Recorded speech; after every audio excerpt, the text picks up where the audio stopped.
What are they called? It's a mystery. It's a bit of fun, eh? Not really. It's going to be great. What do you think? I'm working. But if they make it big, maybe I'll see him on the telly. What? Yeah, just drumming up support. Not sure it's her scene, though. I hate to let you down, but I can't make tomorrow. I forgot I had plans. Didn't realise you had such a busy calendar. Yeah, look, I'll come to the next one. Yeah, assuming you're invited. Your own mouth, no trousers. The talk of the street. Talk of the street. The talk of the street. Talk of the street. The talk of the street. Talk of the street. The talk of the street. Talk of the street.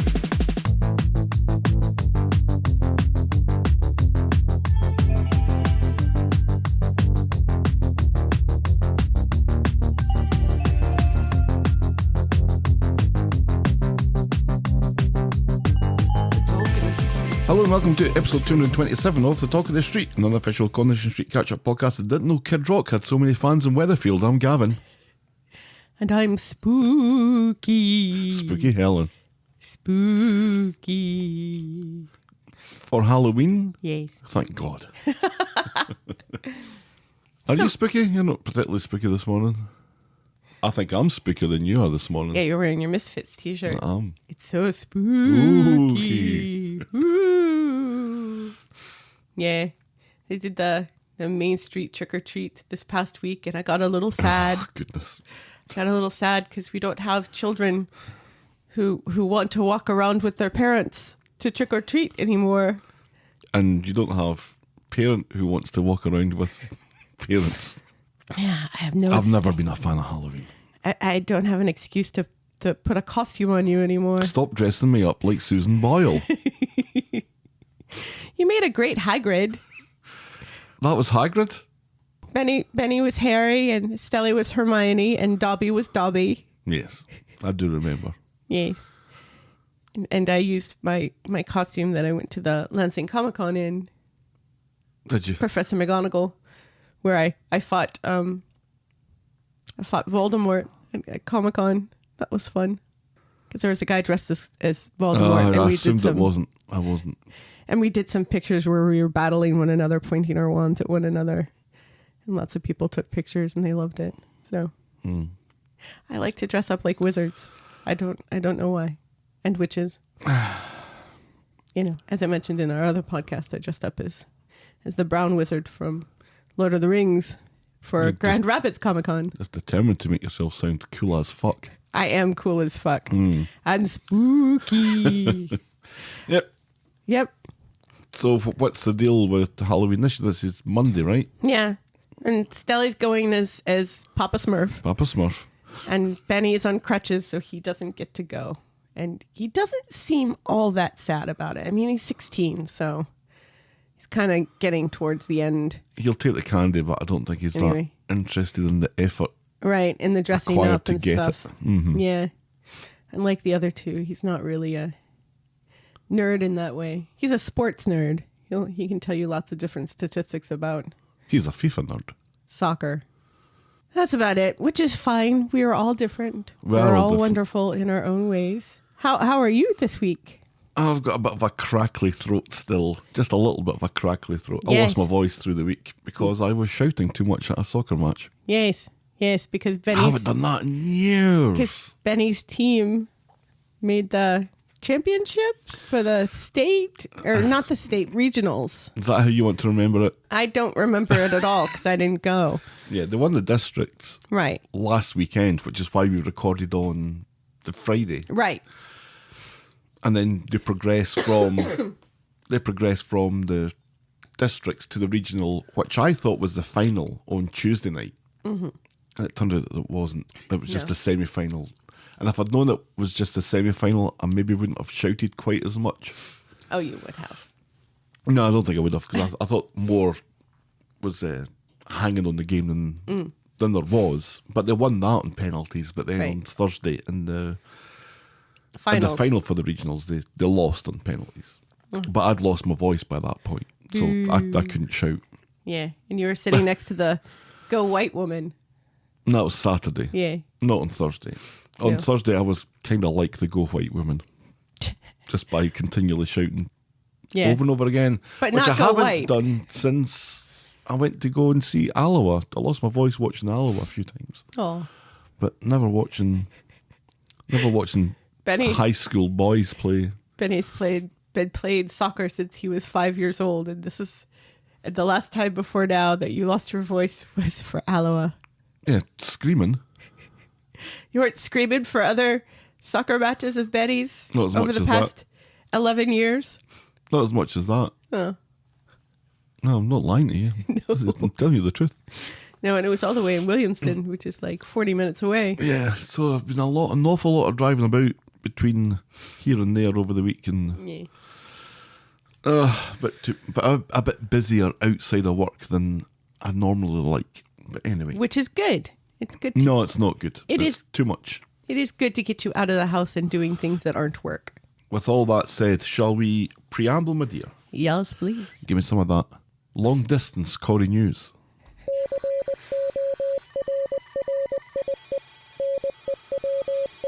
Apparently, it's Black History Month in the UK. Did you know that? I think I saw something about it. Yeah. Yeah. Yeah. And Metro decided to celebrate by interviewing 3 of the Baileys the last week of the month for Black History Month. Nobody remembered until the last week, and then they're like, oh shit, we need to do Oh, something. Mrs. Glass half empty. I'm very, very cynical about pretty much everything in the world, but it's fine. In her interview, our Aggie, Lorna Laidlaw, is revealed that she is directing a play called She's Royal about Queen Victoria's Asian and Black goddaughters with an all-female cast and crew, front and back of the house. I'm booking my flight now. What a legend. It's so interesting to me because I did not know that 2 of Queen Victoria's goddaughters, one was Asian and one was Black. And the Black woman horribly was gifted to Queen Victoria when she was a young child. And eventually That's aged well. became considered a goddaughter, you know. So it ended up well, but, you know, in the beginning it was gifting a human to another human, and yikes. But yeah, Lorna was like, when she was asked to do it, she's like, I will do it if it's all female. Lighting, stage crew, all the cast. And they're like, yeah, but there are guy parts in this play. And she's like, if Shakespeare could make men women, I can make women men. And so she did. She got what she wanted. And that's pretty awesome. Good for her. Yes, absolutely good for her.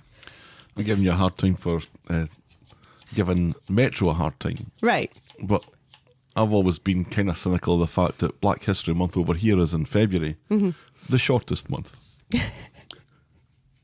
There is a reason for it. I can't remember I'm what sure it is. there is. And I'm sure there's a reason why it's October in the UK. And the woman whose name escapes me right now, who played Dee Dee, rightly said, because like the questions were like, what does Black History Month mean to you? Sort of questions. And she rightly said something about, you know, it really should be called British Black History Month because, you know, there are so many Black people within British UK history that just never get talked about in the history books. And yet we do sometimes talk about the civil rights movement in America and talk about famous Black Americans. And we really should be talking more about Black British people. And I think she's right. Anyway, moving on. I'm jumping off my soapbox now. I'm sure you've got a little step to allow you to get back up on it quickly if needed. Shane Ward and Catherine Tildesley. Not Tilsdale? I was so proud of myself for not saying Tildesley-Dale, and then you had to remind everyone that I used to call her Tildesley-Dale. Yeah, you used to frequently do it. You're such a jerk. Anyway, they may have said farewell to the Cobbles, but not to each other, as they are going to be co-starring in a new primetime murder show called The Good Ship Murder. Well, that sounds good. Which she's like the director of this cruise ship, and he's a detective who has chosen to give up his career as a detective to become a cabaret singer. And yet he does this and people keep dying on the cruises, and then they have to solve the crimes together. So it's basically Murder, She Wrote on a ship. Yeah, I kind of figured that out from the title. And I think I've got maybe 60% of what happens on it Right. in my mind. It's the love boat with death. The Death Boat, if you will. The death That'd be a better title. boat. We'll be sailing to you. Maybe we should pitch that because apparently the Death Boat. Yes. I think Death Boat was a movie. because apparently Good Ship Murder Which is the worst title in the world, let's be honest. Is a title in progress. Oh, thank God. It's a Good Ship Murder. And it needs another syllable, It's a doesn't it? short trip. To hell. Very good. Still, it'll be fun to see them together again. Hit me up if you want a theme tune for that. Yeah. And finally, Eileen may have gotten a personality shift this week, but Sue Cleaver got something even better. A new grandson. This is her fourth grandchild and arrived just in time to wave bye-bye to Nana as Sue leaves for Australia, possibly to appear in I'm a Celebrity. Are we still saying possibly on that? I think I'm going to upgrade that to probably. Right, yeah, but everybody's still being very coy about it. Yeah, they haven't announced yet. So we will continue to be coy about it. And just say probably. Or possibly. Yeah, probably. I think she'll be good in it. Yeah, absolutely. I'm looking forward to it. If she is. Did I watch the last one? I can't remember if I watched the last one or not. We watched the one with what's her name? during lockdown when they were locked in that castle in the Wales. Welsh one. Yeah. Didn't they do the castle in Wales 2 years? I think they did that last year as well. Yeah. But now it's back in Australia, so. And they're doing one in South Africa, I think. Ugh. I don't think there were jungles in South Africa. Well, I'm sure there's something in South Africa that's frightening. Yeah. I guess there isn't a jungle in Wales. No. I guess. I mean, I haven't been to Wales, Yeah. so There are I can't lions. say for sure. So it's possibly there's no jungle in Wales. I do believe there are still lions and stuff in South Africa. Just not apartheid. Yeah. Yeah. And that's Corrie News.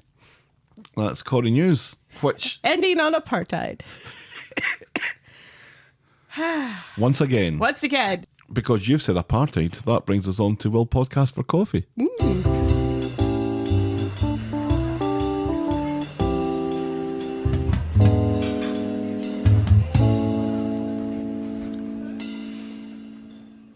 Thanks to Trisha Thank you, Trisha. for our coffees this week. Now, this week and for the remainder of October, the whole, 2-3 days that are left, for the remainder of the month, we will be donating all our coffee money to the Breast Cancer Research Foundation, bcrf.org. We will be matching listener contributions. My place of employment will match those contributions, and BCRF match the whole thing again. So I think we're at $30 at the moment, which we will match to 60, which my work will Match to 120, which BCRF will match to 240. So Wow. if there are no more donations this month, then that's $240 that's going to breast cancer research, which I think is pretty neat. Pretty awesome. But if you want to join in before the end of the month and before we start using that money to buy coffee again, you can do so by heading to ko-fi.com. That's ko-fi.com/the talk of the street. And we will be very appreciative, Yeah. as we were to Trisha. Thanks again, Trisha. Thank you, Trisha. And now, this. It's spooky. Welcome. To spooky. Last year tonight with me, Spawn, Polliver. I don't think Pollivers are scary. Spawn is scary. The comic book character. Kind of. You done? Yes. Just enough time to quickly talk about Liquor and Knicker. But not like that. That's right. This was Sean talking to Carl about Johnny being a great boss in both of his jobs, both Liquor and Knicker. Right, so he wasn't even making a sexy double entendre because he does not want to lick her nor nick her. I believe that is to be the case. Yeah. I was Gavin and you were so ashamed you mistook Richard Marx for Bryan Adams. You know what? I don't know what that means, so I'm going to say no, I don't know what. This morning, I mistook Richard Marx for that guy who played Hercules. You know, who's Arnold really Schwarzenegger? no, who's really Kevin Sorbo, who's really conservative and racist and stuff. Like, Oh, keeping it light. yeah. Apologies again this year to Richard Marx. Stelly's plans to be Slash for Halloween were scuppered when, oddly, you bought her a top hat. Instead, she went as something from the Lorax or whatever. Who cares? She was the Onceler. And she was great. That was a great costume. I'm quite proud of that costume. You were up to your tits in drugs, so it was interesting to see where the podcast was going to go that morning, I remember. Yes, this was during our long travail with strep throat last year. And pneumonia. Yes. In the aftermath of Coronation Street, David tries to keep the lid on his sinkhole, But not like that. and the responsibility for which, and all the other sinkholes, and by extension Johnny's death. For reasons not entirely understood or palatable, we have to send Natasha off to the big hair salon in that London in the sky, as Nick worries about Sam's and his ability to cope. Still angry with the show for that. Mm-hmm.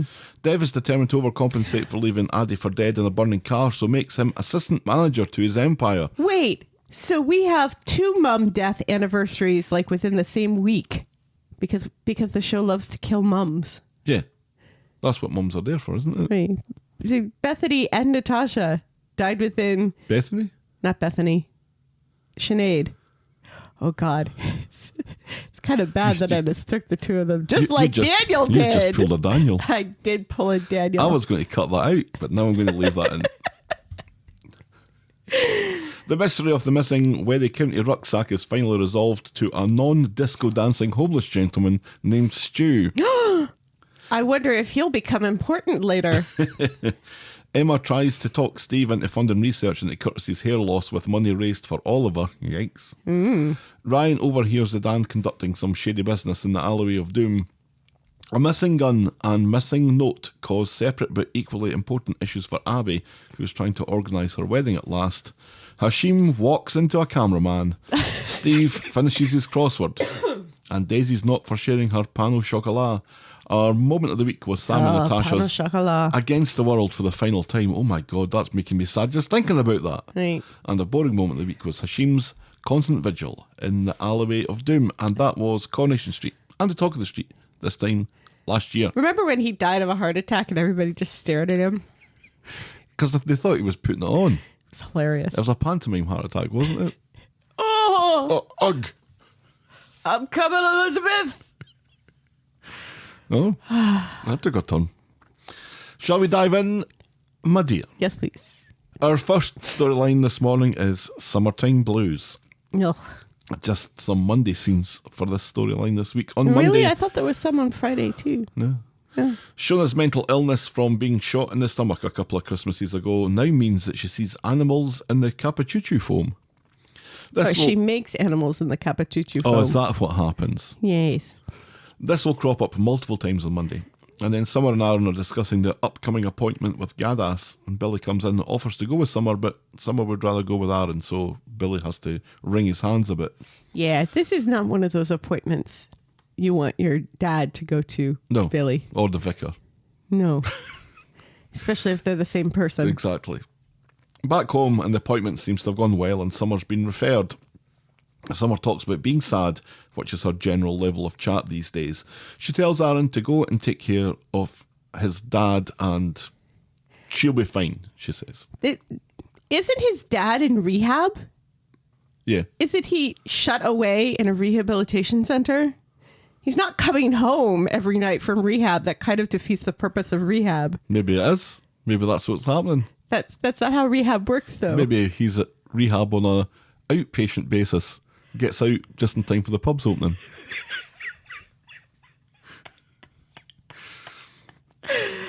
Oh, God. Maybe that's the style of rehab that they have in Coronation Street. Ay, ay, ay.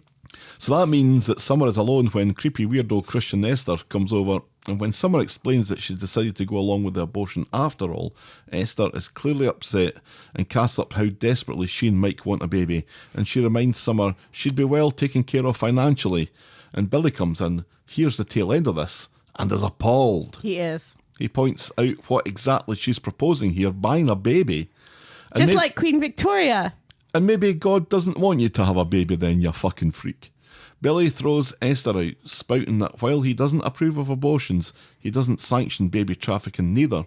But Summer, rather than being grateful, is outraged that Billy doesn't approve of her decision, and she storms out. Yeah, I'm really of two minds with how the show is handling Billy's Christianity here. Yeah, me too. Because, you know, it's okay. It's okay to be uncomfortable about abortions. Mm-hmm. It's okay to not like the fact that abortions have to exist. I think most people think that. Yeah. So, you know, for him to not say, you know, well, I condemn this. He doesn't say, I condemn this, but I also condemn blah, blah, blah. He says, well, I'm not comfortable with this. And who is comfortable with abortion? Mm-hmm. Nobody wakes up in the morning and says, I want to have an abortion. No. No little girl says, I can't wait to grow up so I can have an abortion. I know a lot of conservatives like to paint people like that. Yep. Or people using abortion as a contraception and things like that. Right. Yeah. Which does happen, but not as frequently as the right would like you to think. Mm. So for the show to, you know, to cast it as Summer being right here, which it does, yeah, as we will see in a minute, I'm not hugely comfortable with that. I think this is a deeper discussion that it would be nice if they explored it further. I recognize that they have limitations because they are a soap opera, but I also noticed that they like to do this whole, you know, Saturday morning special, a very special topic about a very special thing that happens in our society all the time. We did 5 minutes talking about refugees last week, so right, I think we can spare a couple of minutes just to allow Billy to explain himself a little bit better. And I think that's really the problem, is he doesn't express himself all that clearly. Right. Or he expresses himself in a way that Summer, if she wants to, she can interpret that as a dig against her, which she wasn't really doing. No, he wasn't at all. You know, and Summer later will say something about, well, I know you're religious. And it's like, is Billy the only religious person in his family? Did Summer not grow up in the church with a dad as a vicar? Well, no, she grew up with Drew. Yeah, that's true. But it makes Christianity seem like this real outlier. Which I think it's becoming. Yeah, but I don't know. This whole thing rubs me the wrong way in many different directions, which just makes it all the worse. Continue. So Summer goes to Maxine's bench to read a big book about abortion. Todd sits with her and insists that Billy only wants what's best for Summer, and this is difficult for him, and he's somehow making her abortion about him, but it's complicated, and he tells her that she's Billy's number one priority. Which is true, and also not true, because I don't think his comment was intended to make it all about him. I think that was my interpretation more than what was actually said. Yeah, it's just, you know, it's okay for him to have mixed feelings about it. And it's unfair to say you're not allowed to have mixed feelings about this. Talking about mixed feelings, that's a McRib back at McDonald's. I do love a McRib until I eat a McRib. Did you see, like, some journalist or something posted a video of them making the McRib? Nope, and I do not want to know. Where they basically put the little riblets of meat. Riblets. I think it's a patty. Well, they're like they're not really shaped like a patty. Patties are circular. No, they're ribbed for her pleasure. Right. Absolutely. But they put them on the ribbed. They put them on the, you know, on the griddle. Fry thing, the griddle, you know, and then they put it in this little drawer filled with the barbecue sauce to keep warm and the guy's like, oh, this is so hugely disgusting. That's where they put the nuggets, I think. And so many people are like, dude, what exactly do you find horrendous and disgusting here? They're not like, did you expect them to have like a slaughterhouse and a smoker in the back of a McDonald's Are they just and gonna- carefully curate the They're going to cut a McRib-shaped chunk out of a pig and then smoke it for hours. And out of a pig, question mark? This is how they cook everything at McDonald's. They're not throwing it on the ground. They're putting it in these little drawers. It's not like a huge open vat of barbecue sauce. No, I've seen these drawers before. Yeah. I've seen them Yeah. fanning about and that sort of stuff. Anyway, so So are we going to so- have McRibs for dinner tonight? there may be a McRib in my future. Yeah. So Todd just wanders into Billy's flat and explains about his conversation with Summer and how hurt she is because of Billy's sanctimonious manner. He was not sanctimonious I know, at all. I know, I'm applying this exaggeration here. Aye. Billy says he appreciates that this is Summer's decision, but it's a human life and he doesn't think Summer's making the right choice. Todd points out that it's her choice though, and she needs his support, and he tries to cast up his leaving to him, but Todd isn't falling for it, doesn't care that this is difficult for Billy, and tells him to think of his daughter, and only his daughter, who he claims to love. Yeah. Yeah. This is all very rich coming from Todd. So Todd leaves, and when Summer gets home, Billy's done a complete 180, has put his own beliefs behind him, apologises for letting her down, and now insists that his one and only job is to be in Summer's corner. And he is. Right. And that's as far as we get with that this week. Yeah. And that's, all's well that ends well. It absolutely should be, look, I'm in your corner no matter what. It's okay for him also to say, I'm not necessarily comfortable with your decisions, like having unprotected sex. Which I think should be what everybody say, like, Summer, didn't we raise you to have safe sex? You've been raised by 3 gay men. You should know all about safe sex. Yeah, there should be at least 3 condoms in there than that. And I think, as Mersey Tart suggested, a bin bag with an elastic band. There should be multiple layers there if Right. she is truly the vicar's daughter. You know what I was remembering? I was remembering when they did when Amy was the one who was pregnant. Right. Do you remember when Amy was the one who was pregnant? I do remember when she that. was the teen pregnant person on the street. Yeah, a couple of years ago. Yeah. And Summer was one of her friends. Mm-hmm. And I believe Summer still had her old head at that point. But I remember saying to you on the podcast, and I'm sure if people went back, they'd hear me say this. That's not going to happen. No. But anyway, I said this would never happen to Summer Oh, you because did? Summer has a level head on her, and wouldn't make these poor decisions like having unprotected sex. They've never really, and I don't need an awful lot more detail on this, but they haven't gone into that kind of detail, whether it was an accident or whether something Broke. ripped or she forgot to take her pill for a month or whatever. I don't think she's on the pill. No, she's not on the pill. But I don't know, there's just bits of this that, aside from the fact that it's yet another teen pregnancy Right. with capital letters, Right. Yeah. In the year of our Lord 2022. aside from that, it feels like it's a conveniently mean storyline to have on her now. Just Yeah. conveniently mean and Right. and bad spirited. Right. To just conjure this out of Right. apparently maybe a dalliance at the hotel or a dalliance in a room that we haven't really had any detail around about, because at the hotel it seemed very much that they were just going to the bar and watching movies on Right. in the hotel Yeah. room and eating popcorn and stuff. Right. So Because they're still basically children. Right. And neither one of them seemed really all that comfortable about giving it up. Right.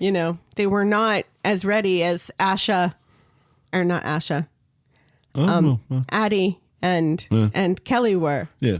who obviously did practice safe sex. But they talked about it, and they talked about Right. it in the aftermath as well. Right. Yeah. This This is nothing like that. this very much feels like it's just kind of thrown on Summer Right. for bad faith reasons. Right. Yeah. What else can we do to Summer? Yep.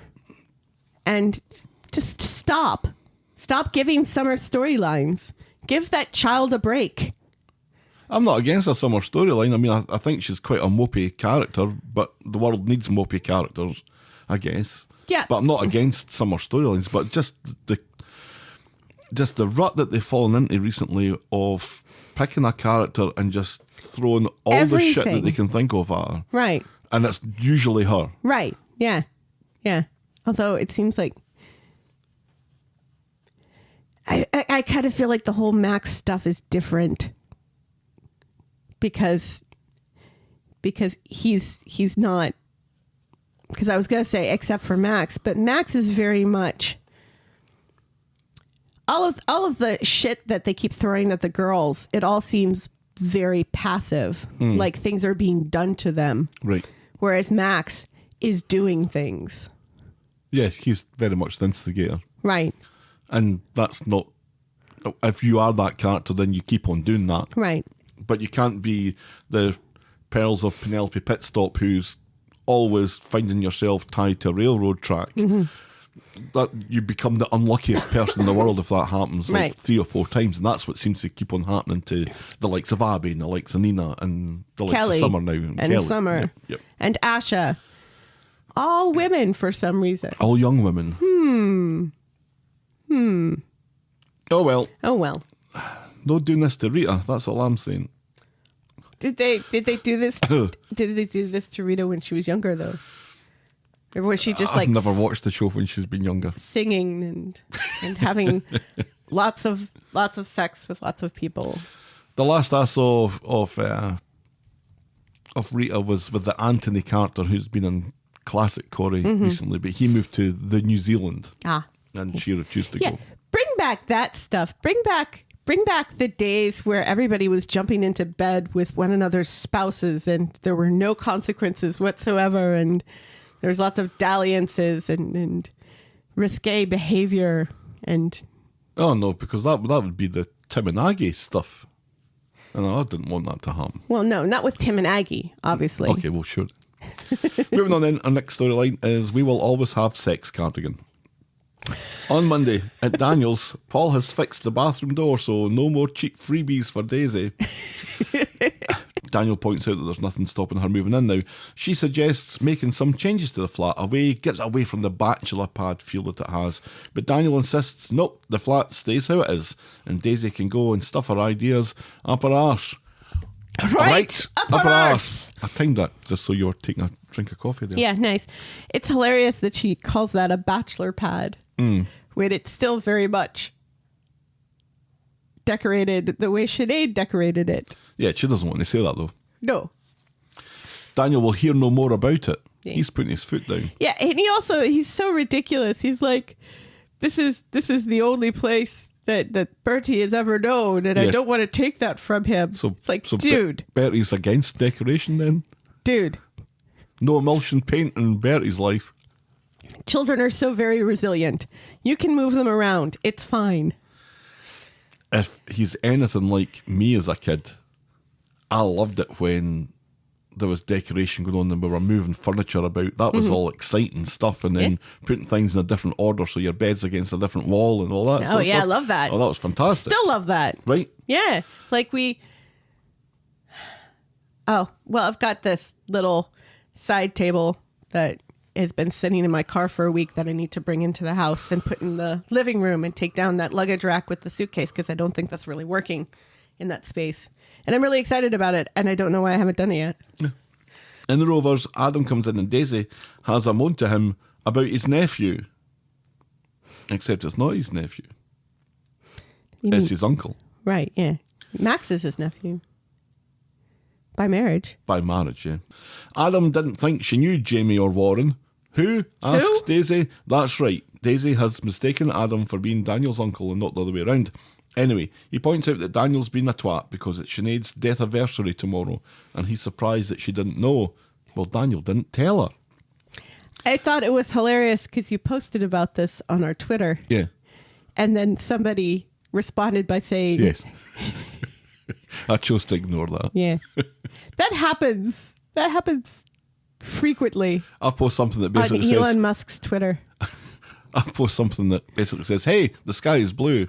And somebody posts, and I think you'll find that the sky is blue. It's either that or, I really like pancakes. And somebody posted, "What do you have against waffles?" So Adam goes to see Daniel and chews him out over keeping Daisy in the dark. Daniel, man of letters, didn't know how to tell her. Adam says that he's taking care of it for him and warns him to treat Daisy better because they make a good couple and stuff. Right. Yeah, he was against Daisy at first, but... And still against her, I think, but Yeah. sees that the two of them are good together. Right, yes. It's funny how Daniel, man of letters, has never been very good at speaking to women. Right. Just like his dad. So...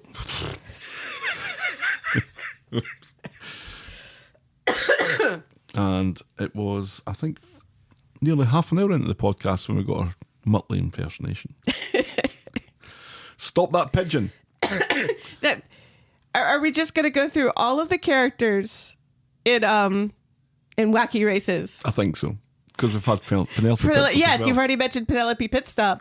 And we have Peter Perfect later. Woo! So Daniel goes to the bar and apologises. Daisy points out that if they want to move forward with a fresh start together, the flat isn't their only option. They've got another place they can move into. She's talking about his big bastarding house, but doesn't come out and say it. And despite her being vague, Daniel thinks that's a great idea and he suggests that they go for it. And you can see where this is going right from the off. Well... Nobody's saying exactly and specifically what they mean. Right. But in fairness to Daisy, what Daniel thinks she's saying is ridiculous. Yes. Yes, yes, yes. Absolutely ridiculous. On Wednesday, Daniel's getting Bertie ready for school. Bertie calls him Auntie Beth. That doesn't happen. No. Then Daniel goes off for a shite before he and Bertie head off to Sinead's grave, and while he's gone, Bertie calls Daisy Mummy. Oofed, says Daisy. Damn right, says Bertie. Later, Daniel takes Bertie to the community garden where he and Sinead weren't married in a ceremony officiated by Kirk dressed as a vampire. Beth comes along to pick Bertie up and they briefly reminisce about Sinead and how they both will never forget her.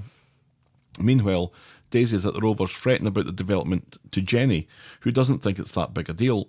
Daniel comes in and puts an end to that conversation and he starts talking about how he feels and the Sinead videos that he watched with Bertie, all 180 hours of them, and how it's important that he remembers who his mum was. So Daisy chooses to keep stum about this and doesn't get a word in.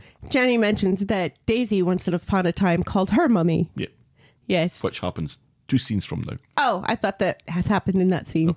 Back at the flat, Beth has dropped Bertie back. Hiya, mummy, says Bertie. Daniel and Beth are shocked, and then Beth is angry, accusing Daisy and Daniel of trying to erase Sinead from Bertie's life. And Daniel is furious. Hey, I went to her grave today, he snaps, and he throws Beth out. And I keep showing him these videos, and her picture is everywhere. Daisy is confused about how she feels about all of this, reckons it's a bad idea now for them to move in together, and tells him that she needs some space, and she leaves. Bertie is in the same room while all of this is ironed out, which I thought was kind of, oh, Bertie's there? Bertie's there and listening to all this? He's not paying attention. He's playing with his Duplos. He is, but maybe he's listening on a subconscious level to this. Back at the Rovers, Jenny remembers when Daisy called her mummy, and she thinks it's terrifying, but says that Daisy and Daniel are love's young dream, and Daisy is usually up for a challenge like this. Yeah, everybody on the show seemingly has just realized how cute Daniel and Daisy are together. Because everybody keeps commenting about it. Just random people are like, oh, they're so cute together. Yeah. Sure. The wee kebab man that walks across the street every 6 months or so, he's Fish remarked guy. upon it. Fish guy. Fish guy mentioned it. He came back after a year and a month to say, Right. do you know what? Those kids are going to work out just fine. Wayne came back just to say that and then left again. This seems to be, I can't remember any more than that. This seems to be enough for Daisy. She goes back to see Daniel and gets an apology from Beth, and she tells him that she's committed to this little family thing and she can't wait to get a place together with him and Bertie. But again, they're very careful not to talk about exactly what they're talking about. On Friday, Daisy's all packed and ready to move out the Rovers. Jenny will get a chihuahua to replace her as she reenacts Bonnie Tyler videos when she's on her own, pining for Sinkhole Leo. Now, did you spot that in a few, or at least one bar scene later, in the background, Total Eclipse of the Heart was playing on the jukebox? I did not notice that. It was brilliant. She's reenacting Bonnie Tyler videos and screaming into mirrors and stuff. Nice. Hilarious. In the bar, Glenda's complaining to Daisy about her creepy rental that she's in that's riddled with cockroaches and how her landlord And is a prick. snakes. And snakes? The first place supposedly had a snake. And I'm just sitting here watching this scene thinking to myself, the Undertaker has a whole huge empty house. Why is Glenda not in that huge empty house? What is going on here? Did they forget the Undertaker has a huge empty house? Well, think, why does the Undertaker have a huge empty house? Because he's bunking Eileen. Yeah, but we only know that that house exists because of, a year ago when they were doing the whole on again, off again thing. Right. And he was going back to his big house because he snored. Right.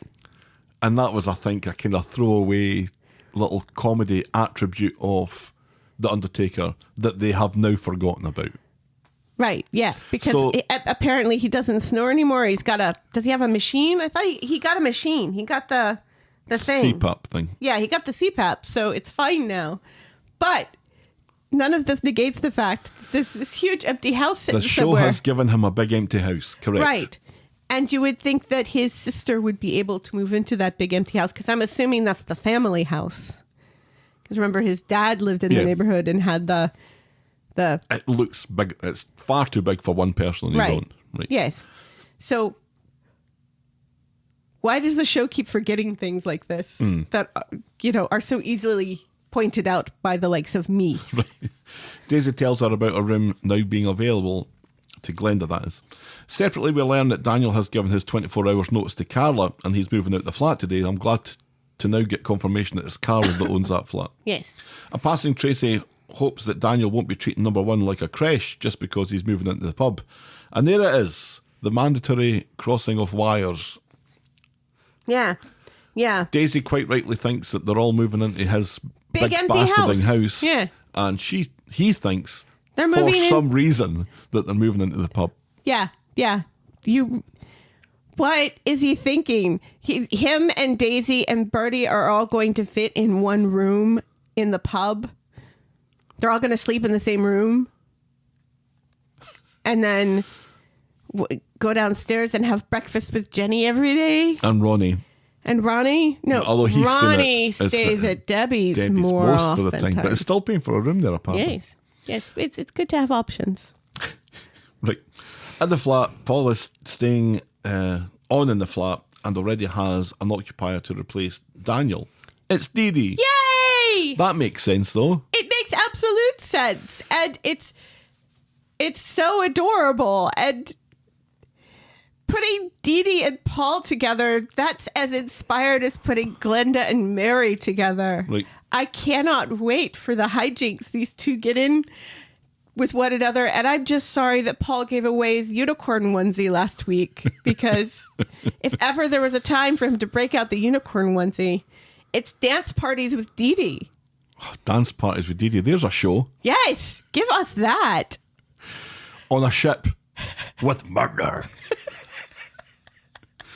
Dee Dee gives him 1 month's rent up front, but Daniel's piss is boiling that he's been replaced so quickly.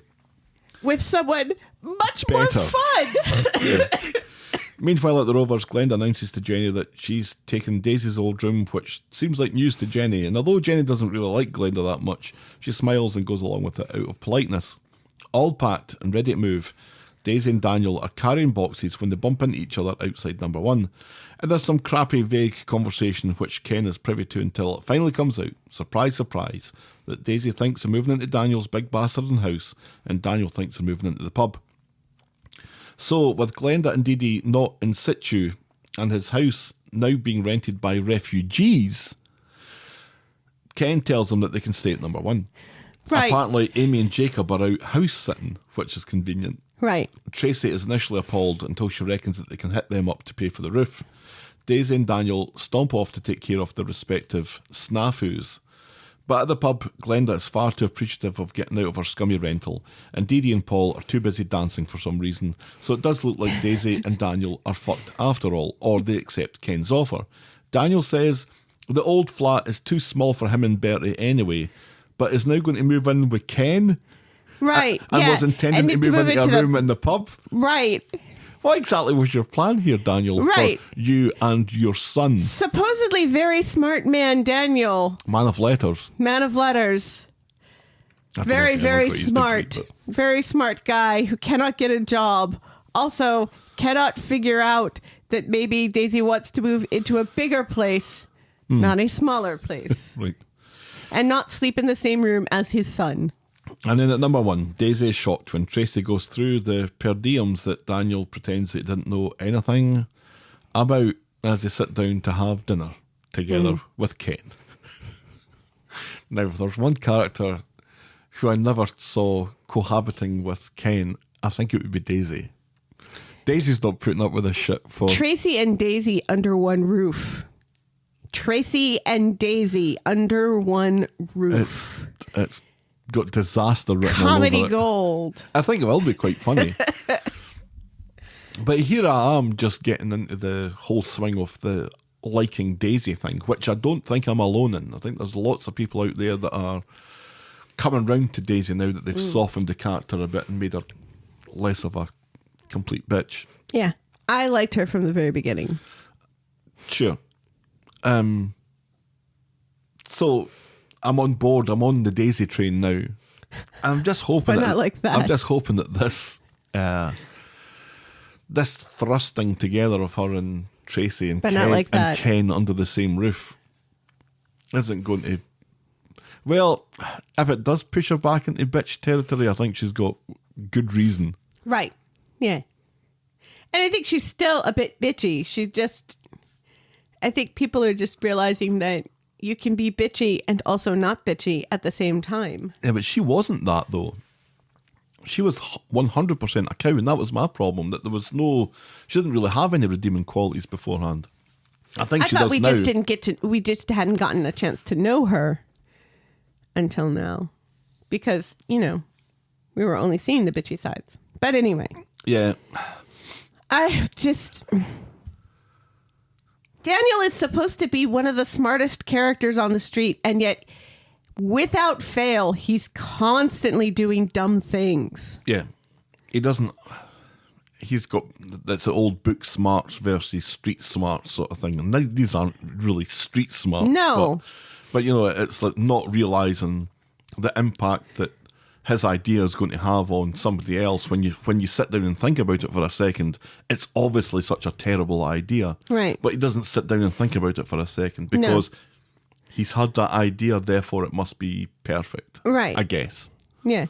And I mean, I can understand him not knowing and not being comfortable with talking to Daisy about Sinead. That's fine. But he's supposed to be logical. And moving into the pub with a baby, not logical at all. Does not make any sense. And you'd think that, you know, if that's what he thought she meant, that he would clarify saying something like, well, that doesn't really make an awful lot of sense. Doesn't Tracy try and help him out with that by saying, you know, if you expect to be dropping off Bertie just because it's too noisy in the pub. Right. Too noisy in the pub. When do you think it's going to be too noisy in the pub? Maybe every night? Right. But no, that logical step has not been followed. Right. Ugh. And the other thing that kind of boiled my piss a little bit was Tracy saying, don't think you're going to be dropping Bertie off on us all the time. He does that. He currently does that. Right, yeah. When he was saying that, when he was making these plans for Sinead's death anniversary, it was go to Sinead's grave with Bertie, spend the day with Daisy, and palm Bertie off on Beth. Yeah.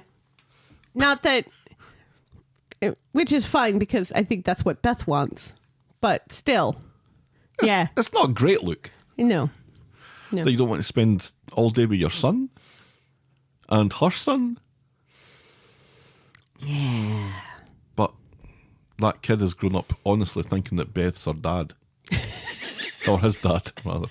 Do you see this maybe somehow working against all odds? Her and Daniel being at number one? Because I don't think they can go to his house ever because it's not in Weatherfield. I don't know. How long are the refugees going to be there? And why all of a sudden are all of these refugees showing up when the war in Iran, or, and the unrest in Iran has been going on? Iraq. They're Iraqi. Well, that makes even less sense. Well, one of them's Iraqi. The Darien is Iraqi. I thought he was Iranian. No, he's Iraqi.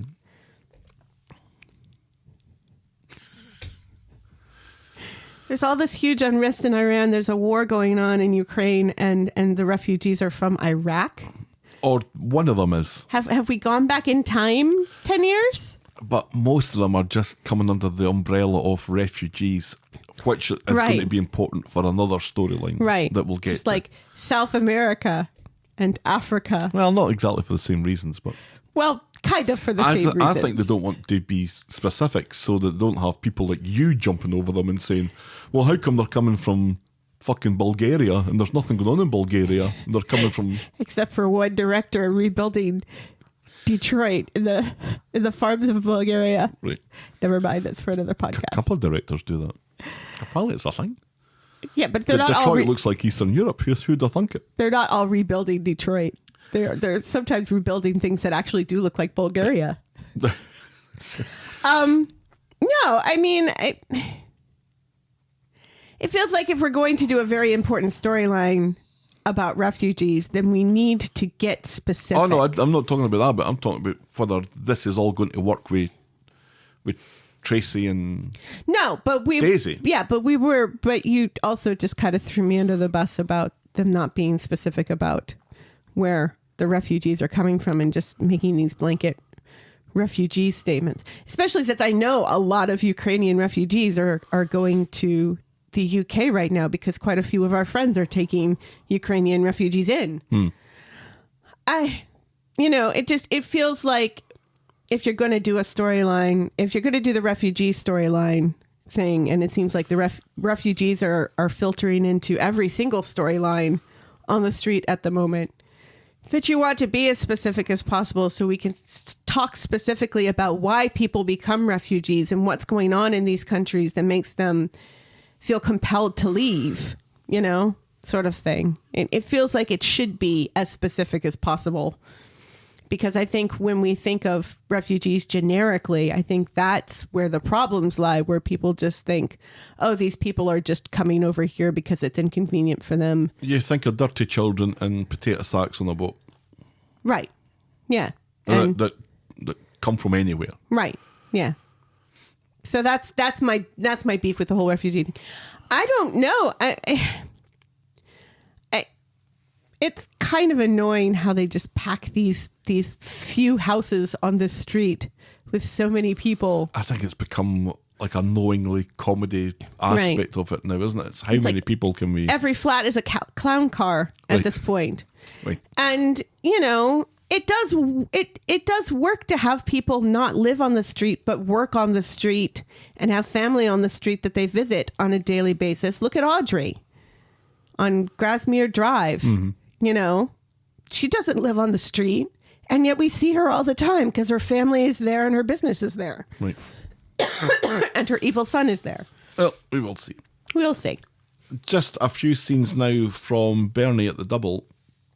On Monday, Bernie has enlisted the Alahans to help find a label that's been thrown out in the recycling or something that has Fern's address on it. The receipt from that shopping. Aadi and Asha refuse, and Dev's assistance is to physically tip Bernie up arse over tit into the blue bin, which is enough to make Stephen appear out of nowhere and rubbing the top of his legs. They refuse the refuse. They do. Yeah, that wasn't a mistake. Yeah, so you had the sight of Bernie's legs kind of kicking about as she's that was funny. Head first into the bin. I liked that. The search, and I liked the whole, conversation about recycling. I thought it was quite funny. The search has given them a partial address, 493C Church Lane, but there isn't any of them locally. Dev insists that Fern will slip up sooner or later. Aadi, though, isn't believing any of this doppelganger nonsense, and neither is Asha, but Dev is 100% behind Bernie. And then Bernie is given chilblains from the atmosphere between them, and her family thinks she's a criminal too. Dev tells her that she's welcome to stay with him as long as she needs. Gulp, says Aadi and Asha together, diplomatically and lightheartedly. And that's as far as we get with that this week. Yeah. I like this. I do like that. Bernie. I wanted more of this week. Yeah. I like the idea of Bernie moving in with the Alahans. I think that's a good call for everyone involved. And I like that Dev is still sticking by her. I'm glad to see this growth in Dev. Yeah. Because this is definitely growth.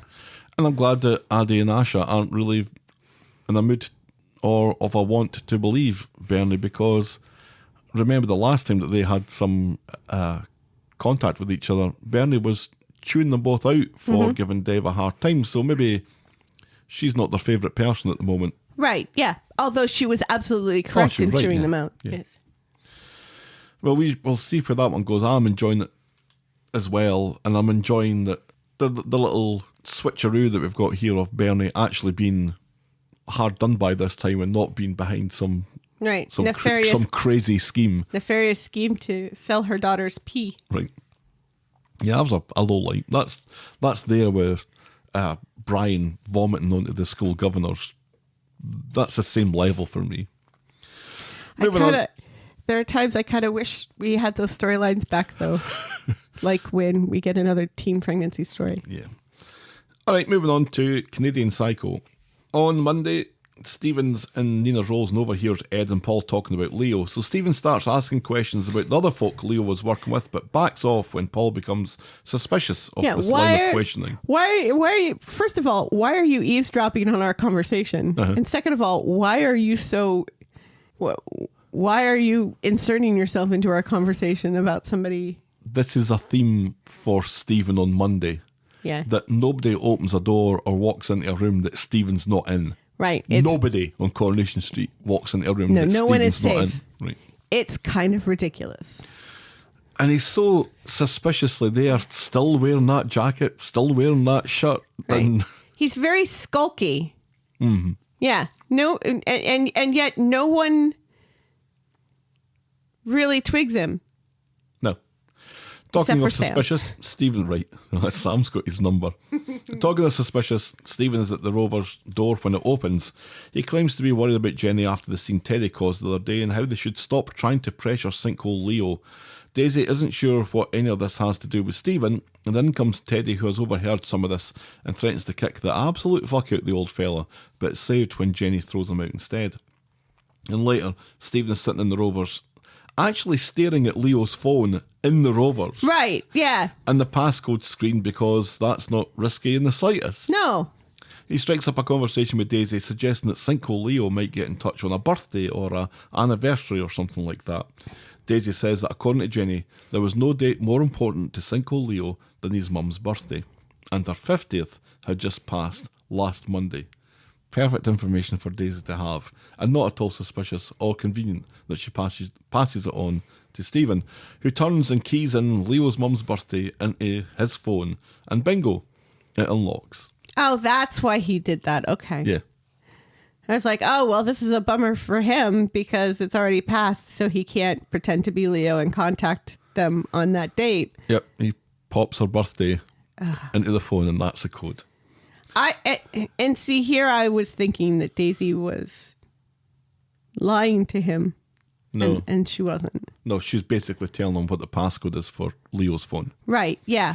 And Hate it when this happens. I understand when a lot of characters just guilelessly just give information to other people without questioning why that person is asking for that information. But I would never expect it of Daisy, of all people, to be like, oh yeah, I'll just give you this information and not question you why you want this information. Especially since later on, she does question him why he cares so much about things and why is he here all the time and why is he getting coffee here when there's a perfectly good coffee shop right across the street. It's the exposition coming from a bartender that I think is just makes it even more cliche. Yes. Anyway, later Teddy comes back to apologise, not to you, Stephen. No. And he and Jenny decide to not stop until they find Leo, and they arrange to meet at the bistro later to discuss an action plan. And Jenny gets a bit tarted up for the meeting, but as she and Teddy are about to head in, Stephen is hanging about like a bad smell around the corner and takes photos on Leo's phone of the two of them looking all cosy like. So as Teddy and Jenny are waiting on their food and talking about plans to find Leo, Teddy gets a text from, in inverted commas, Leo, claiming to have received the photo of Teddy and Jenny out on a date and telling them that they're fucking welcome to each other. Because this chain of events is absolutely going to happen. What he's seen is that one of his pals was passing the bistro, saw Teddy and Jenny, knew who they were, took a photograph of them, And then sent them it to Leo. And, Yeah. and within those 5 minutes, Leo also texts his dad the picture. So yeah, the none of ping, this. No. the ping from the text has barely stopped resonating when Stephen shows up keen to know the latest developments. Teddy wonders when the last time he opened his eyes and didn't see Stephen, but Jenny explains about the last burnt bridge. Teddy tells Stephen to either tell him how to get a cheap flight to Canada or fuck off. So Stephen makes his excuses and sends another text to Teddy saying, oh, and by the way, don't go getting any cheap flight to Canada because I'm off hiking in the Yukon for 2 weeks and I'll be off grid. And there's nothing suspicious about Stephen, who always seemed like a bloody nice chap. All in a text. Yeah. So stupid. So Teddy bumps into Stephen for the 9th time today and they talk about the Yukon hike. Stephen advises the best idea is to just stay clear of Weatherfield for now, don't give Leo's mates any more photo opportunities and let Leo come round. Teddy has been worn down by Stephen's interfering and agrees. So then Stephen hightails it back to the Rovers for the 3rd time today and tells Jenny about Teddy's decision just to let Leo go and get some space, and Jenny decides that might be for the best after all. "You fucking beauty," says Stephen, punching the air, and he orders a whiskey to celebrate, everyone just leaving Sinkhole Leo alone. But then Stephen overhears Ed and Daisy talking about how the police can track phones down these days, so he heads off to the Ginnell, smashes the phone and SIM card, and drops them into his favourite thing. A bin. A bin. Yeah, the favorite place to dump things in Coronation Street. He's in the Ginnell on his honkers like 2001 A Space Odyssey, Right. where he's rocked, smashing this phone. Stephen, make fire. Make fire. Fire good. Quest for fire. His day comes to a disappointing end, though, when he runs into Gabrielle demanding her money again. He says he's heard from the broker and the details need to be confirmed with Audrey, so there's some paperwork before he can get this equity release thing, and it's going to take some time. And then there's the further complication that Stephen has completed a lot of the paperwork by forging Audrey's signature, so if they get in touch with her, she's not going to have the faintest idea what they're talking about. Right. Gabrielle doesn't care. Just get it fixed, and get it fixed fast. On Wednesday, it's half term again or something, and Sam is sulking because he has to spend time with Nick. Audrey gets a text from Gail and is utterly pissed off now that Gail has learned emojis. That was quite funny. She hands her phone to Stephen to look after for absolutely no good reason other than the plot. Right. Then, at Stephen's suggestion, Audrey agrees to look after Sam today. So Audrey takes Sam to the community garden because these two are friends now, and that's quite lovely. Yeah. And asks what his most favourite thing in the world would be to do. She'd love an adventure with him. He'd like to go and see the Northern Lights, and she agrees that the Blackpool illuminations are wonderful. Meanwhile, Stephen meets Gabrielle, excited to tell her that Audrey has given him her phone, and he needs Gabrielle to brush up on her acting, which, coming from him, is quite the insult. He wants her to pretend to be Audrey, and if she wants her money, she'll quit her complaining about it. So in Stephen's car, Audrey's phone gets a call from the equity release people, so Gabrielle puts on an old English woman accent and announces herself as Mrs. Audrey Roberts. Yeah.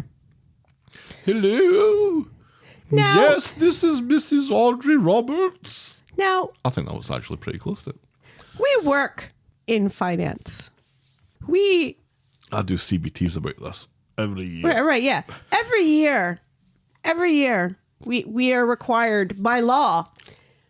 And I also happen to know that these laws also exist in the United Kingdom because that's part of our CBTs too, about British finance law, about things like elder abuse and stuff and fraud in finance. So we know about the red flags involved in elder abuse and this sort of thing, which sadly happens all the time. All the time. All the time. This would never happen because it's just red flags galore. And Yeah, even before it's got to this stage. No, yeah. Not this stage particularly, but Like with the forging of the signature, you have to go back and, and pull the original application and cross-check the signatures to make sure that they match and not, somebody's evil son. But if that happens, this story ends. What I'm saying is maybe this story shouldn't have started in the first place. Right.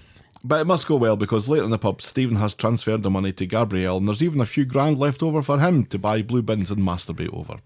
After that, he's heading to Splitsville. He'll be long gone by the time Audrey passes away and the family try to sell the house that they then discover has been sold already. Stephen heads to number 8 and floats the idea of heading back to Italy soon. Audrey, he says, is doing well enough that she doesn't need him anymore, and if he goes, she'll learn to be independent again. He thinks that she's ready, and Gail's not sure, but whatever. So Audrey has arranged this week's half-term lunch at the bistro for the family when Sam announces to the table that he and Audrey are off on a Norwegian cruise to see the Northern Lights. The family worry about the cost, so she explains she's going to sign up to one of those equity release scams on her house at Grasmere Drive, and then the world will be her oyster. And Stephen, audibly, shits his knickers. Right. This is a terrible idea, it says. He'll nick her house and she'll lose her nest egg. Her house is a valuable asset and should be guarded with her life. And David worries that this shows favouritism to Sam just because his mum got murdered a year ago. And Audrey comes round to Stephen's way of thinking and apologises to Sam. There'll be no Northern Lights cruise. Thanks, Uncle Stephen, you utter prick, he says. Yeah. And it's funny because, I'm listening to this whole thing and David, and Lily is there. Max is not. She's brilliant in that scene. She Lily is hilarious. She doesn't say a word, but her face says everything. Audrey accuses her of kind of knowing the cost of everything and the value of nothing sort of thing and just being kind of rather nasty ungrateful, about right? Poor Lily. And Lily's jaw Max, absolutely drops. Max is fine. It's fine to diss Max, but, for a split second, I was like, well, to be fair, Sam's mum's been murdered, but then I remembered Lily and Max's mum's been murdered too. Right. Yes. So every mum Shona almost died too. Right. People should and Leanne's life was put at risk. Nobody should ever get in a relationship with the Platt boys. I mean, I know Nick is not a Platt, but that family. Yeah.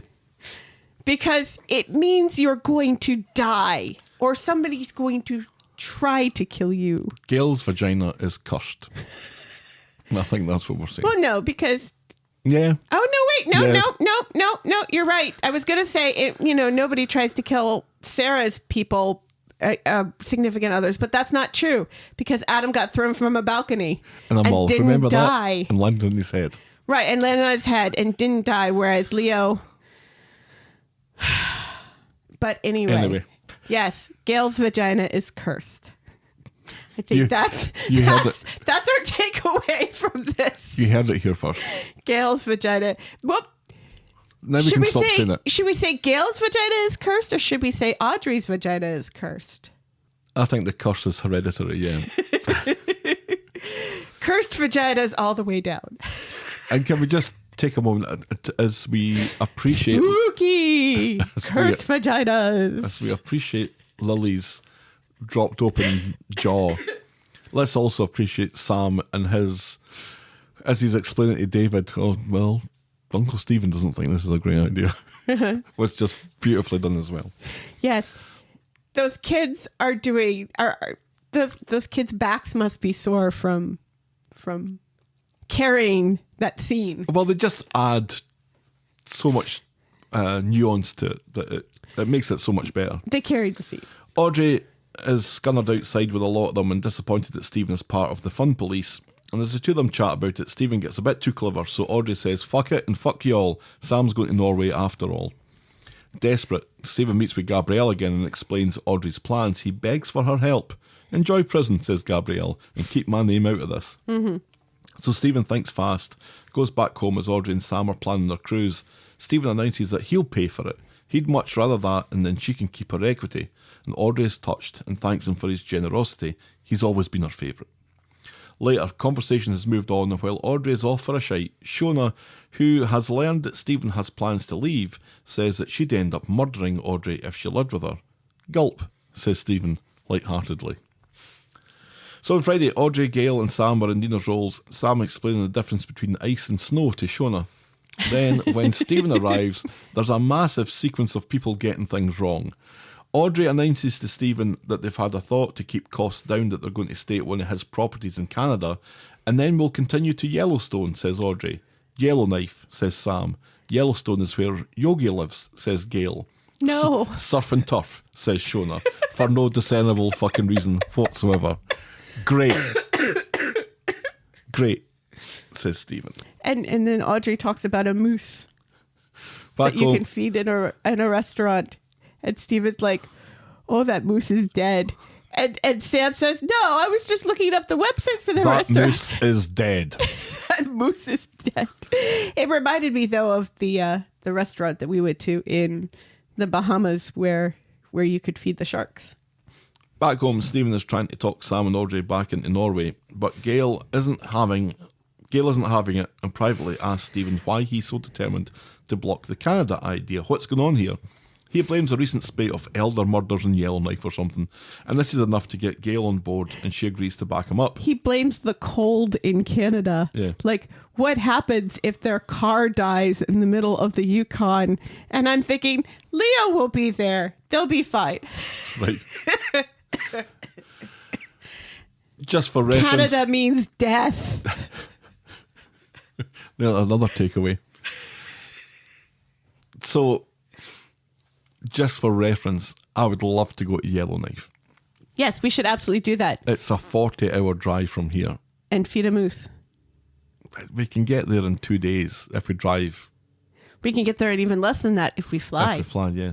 It's a 2,500 mile. We've got 3 more states to do, and then we can start hitting up Canada. Right. Unless we do the territories as well. You know, Puerto Rico, Guam, Oh, no, Virgin no. Islands. Stephen is moaning again to Gabrielle. They might as well be married at this rate. She doesn't know why he cares and suggests that losing Audrey's passport and forcing them not to go might be the way to do this. I thought you were supposed to be clever, she says to him. Stephen goes to see Audrey at the salon to pick up her passport so she can book her trip. Audrey is super excited, not just for her, but for the lifelong memories this is going to make for Sam. It just warms her heart, and this gives Stephen pause. So later in the pub, Stephen is met with Gabrielle again and confesses that he didn't have the heart to steal Audrey's passport. She doesn't care, but will keen to learn how this all works out. So she leaves in a taxi, reminding Stephen that she doesn't care and that she's been paid off, so whatever. Yeah, so she really doesn't care. She's gotten her money. She's fine. Yep. Stephen explains to Max that all he wants now is a quiet life. And that's as far as we get with that. Right, yeah, because Max is like, can you be friends with an ex? And Uncle Stephen says no. Not my exes. No. Stephen is going to have to kill Audrey. And maybe some other people as well. Yeah. I don't really see how he gets away with any of this now But if with Audrey alive. Yeah, but if he kills Audrey, the truth will out faster. He has to kill Audrey and then be on a plane half an hour later. Right. Which he's not very good at. Although he scheduling these says sorts that of he's things. got a few thousand out of this. Yeah, but now he's got to use that to pay for cruise. Norway. And he says to his ex-wife that he doesn't even have that much. You know, that it's going to cost more than what he has. And she's like, so why did you do it then? It's like, so that she won't use her equity, which she no longer has. He wants to be gone when they find this out. Mm-hmm. And he would rather that she's dead when they find this out. That's his plan. He knows that once she dies, he can't possibly get away with this anymore because they're going to have to try and sell the house, and Right. that's not going to be possible anymore. Right. So he knows this is going to come out, and he's not going to be there when that happens. At this rate, he might not be alive when this happens, but he knows that it's going to come out. What's the difference really between it coming out when Audrey's alive and when Audrey's dead? Does it mean that much to him that Audrey doesn't think that he's a complete charlatan? does that mean anything to him? I don't think it means anything to him. I don't think it does, because otherwise... Because he complains about it. And the heart that he's shown here for the conversation about them all going to Norway and Sam making memories, Sam who he barely knows, Right. is enough to stop him. But none of this was enough to stop him forging their signature or hatching this plan anyway. Well, remember, there was that other time where he was stopped by something that Audrey said. Remember when he was going to do the whole power of attorney thing? Yeah. And get her to sign, and then he's just like, never mind, you can do this later. But then he forges her signatures. And I I'm still actually quite enjoying this. But the bit many of the things that he has signed for her are things that should have been witnessed by someone at the bank, her signing it. But the bit that I don't really like that much is the two strands of the Stephen storyline.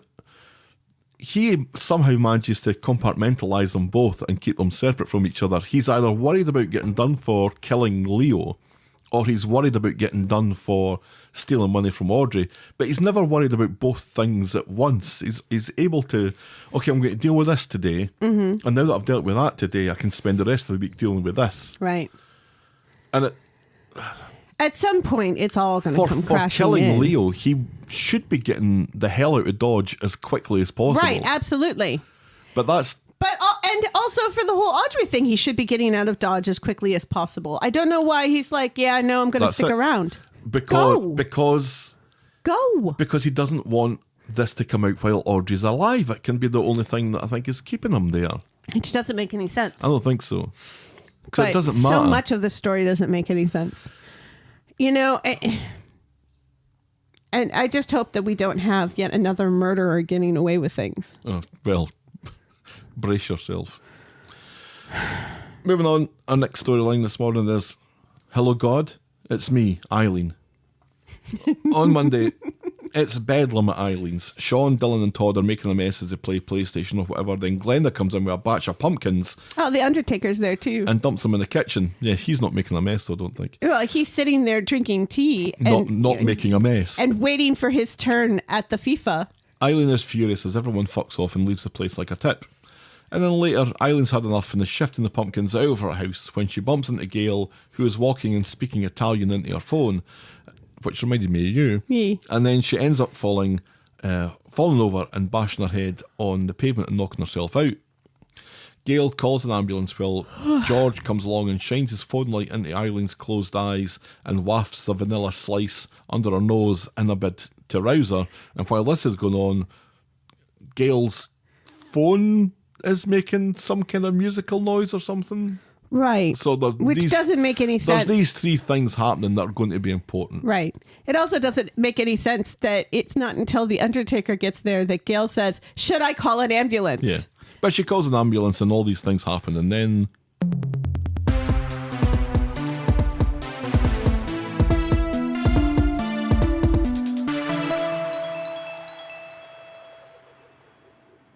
Yay.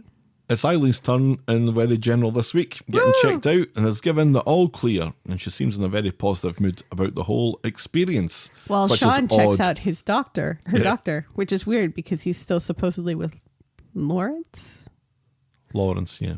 The Gail dentist? Lawrence, yeah. And she's in much the same mood when she gets home, telling George to apologise to Glenda for the pumpkins, promising to get replacements and suggesting that she and George go pumpkin carving later. Like that. George looks at Sean and wonders just what the hell has happened to his eyelash. She is far too pleasant and reasonable. Something's not right. On Wednesday, George is still struggling at home because Eileen is just so fucking calm and cheery. At Nina's Rolls, it comes out that she's so at peace because she thinks that she had an out-of-body experience when she slipped over Glenda's pumpkins, but not like that. Yes. She saw a bright light and smelled a beautiful sweet smell and heard this ethereal music. She reckons that she was looking into heaven itself. Gulp, says George, unsuspiciously. And back home, he explains to Sean that the bright lights were the torch in his phone, the sweet smell was a vanilla slice. That's funny. Just the words vanilla slice just makes me smile. And the ethereal music was Gail's ringtone. He can't possibly tell Eileen this, and Sean is cautious about keeping her in the dark. Meh, says George with a shrug. And later, Eileen is donating to charity when Glenda arrives and Eileen presents her with a new pumpkin, and then she's off to help out at the food bank. Eileen has become Jesus. Right, she's going to make soup for the soup kitchen. Yeah. With wonky veggies. Yeah, she's buying wonky vegetables. Superb.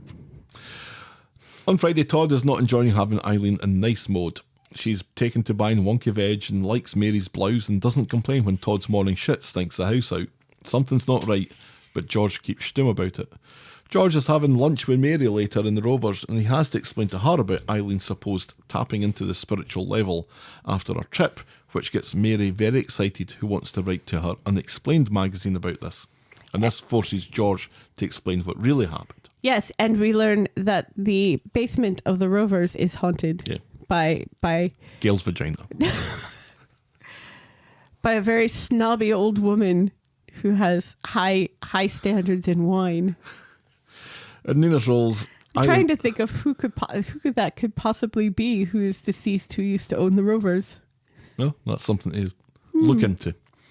In Nina's rolls, Eileen has been reasonable with a substandard egg, pays for Todd and George's lunch, and leaves a £5 tip because she doesn't have any change. Todd thinks she needs an MRI scan and talks about getting a doctor, so George has to come clean to Todd now. Todd wants to tell Eileen immediately. She had an experience. She thinks that she had an experience that she didn't. And George points out that she did have an experience, it's just not the one that she thought she had. And when Todd doesn't immediately blab to Eileen when she's passing, George points out that this makes him complicit. Checkmate. But later in the pub, Gail bumps into Eileen and spills a bit of wine on her coat, and initially Eileen laughs it off, says it's just a splash. But then she sits with Todd while George does a runner, and Todd explains it all, and Eileen is fucking furious and demands to Gail that she either cleans or replaces her denim jacket, and they have a slanging match in the street, and Eileen is back to normal. Boo. This was funny. It was funny. That was very funny. It was funny, and I liked that it was all week. Yeah, it was a little bit of humour that was running through the whole this week. week's stories. And who'd have thunk that a bump on the head changes someone's personality storyline was going to be one of the highlights. Right. And I mean... Because Eileen is lovely when she's lovely. Right. Oh my God, she's lovely. Yes. She's so lovely. Right. And there's a part of me that's like, come on. It doesn't really matter how you had this experience, if it was God or a piece of vanilla slice. Vanilla slice. You've had this experience. You've experienced this joy in being a nice person. Mm-hmm. Why let that go at the end? I mean, and I understand it's funnier that way. Yeah. And it is funny. And I do like it. But there is a part of me that's kind of... I hope that she still continues to help at the soup kitchen, at least. She won't. She won't. But it'd be nice if some of the niceness... You know, the niceness did get kind of extreme, like when she volunteered to babysit for Daniel and Tracy tells her to wind her neck in and stop interrupting when she's having a fight with her brother. Family fight, yeah. But, yeah. Yeah, this was good. And again, Todd is so much better in this storyline than he is in the summer storyline, where he's sanctimonious and...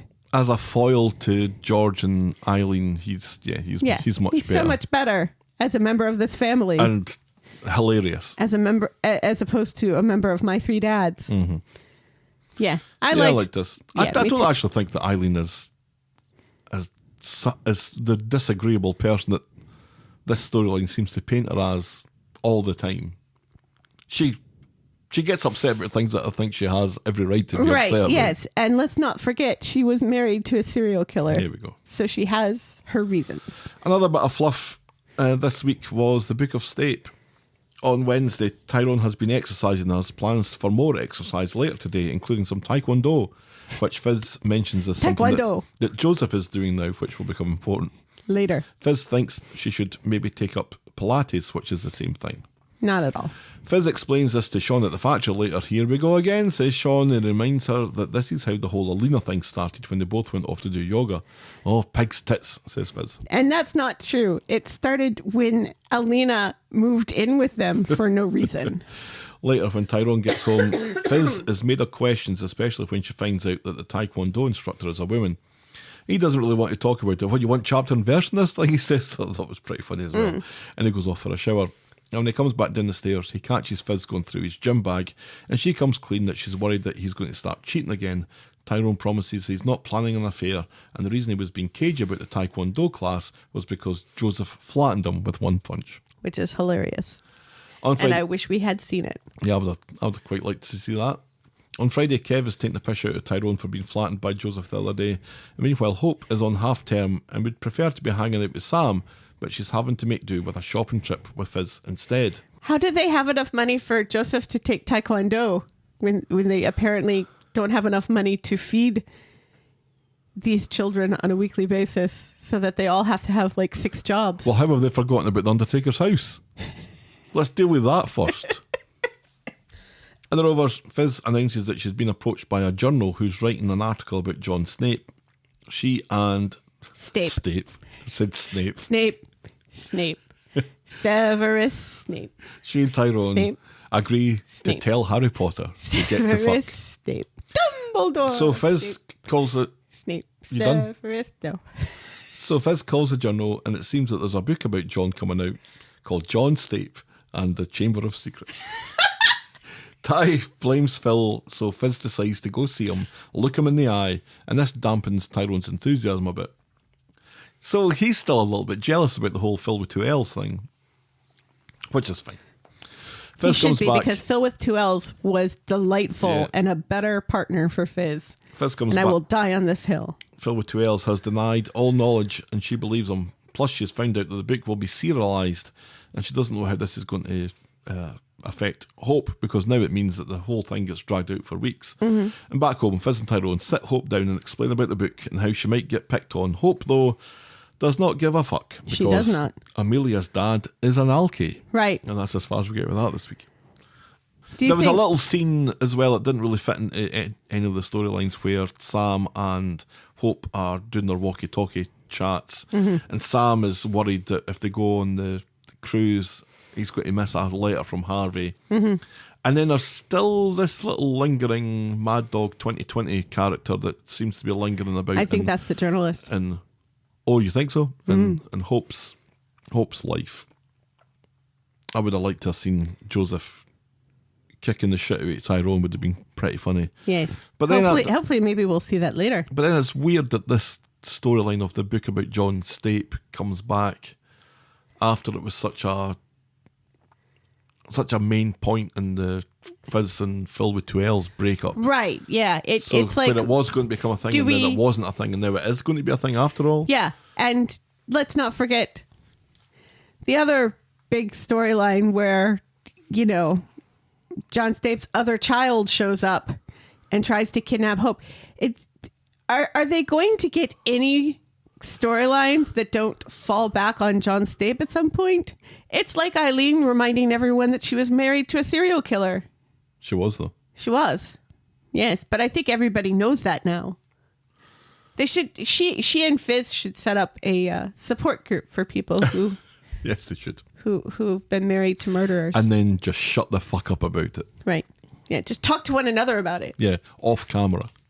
And then Netflix will make it a show. I married a murderer. Yeah. All right, they let's haven't move already. on to the final storyline of the week, which is Griff's big racist night out. On Wednesday, Toya and Spider meet Griff and Peter and Nina's Rolls. Griff has tickets for a mystery gig in town tomorrow. I was never sure if he knew who the people to the gig were. And seemingly he did know, but He did it sounded like he didn't. Right. Apparently, they're a great new band and the gigs are only released to select people. Shona thinks it's Wet Leg, and everyone says Wet Leg far too often.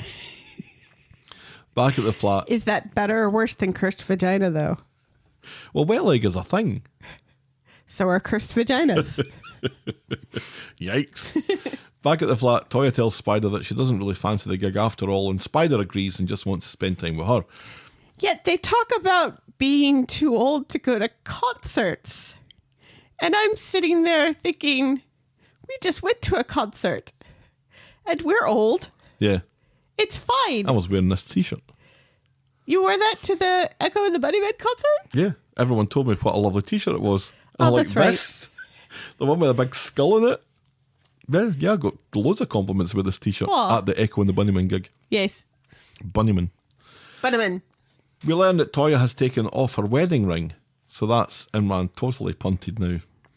Spider meets up with Griff in the pub later and tells him that he and Toya won't make the gig, maybe next time, but Griff takes this pretty badly and calls Spider all mouth and no trousers. You'll come if you get an invite. This is not the first time that phrase has been used on the show since we've been doing this podcast, because I believe you had to explain to me what it meant. Yeah. The first time. I think Tim said it at some point. Probably. Outside in the community garden, Spider takes a call from his boss telling him that it's vitally important that he goes to this gig.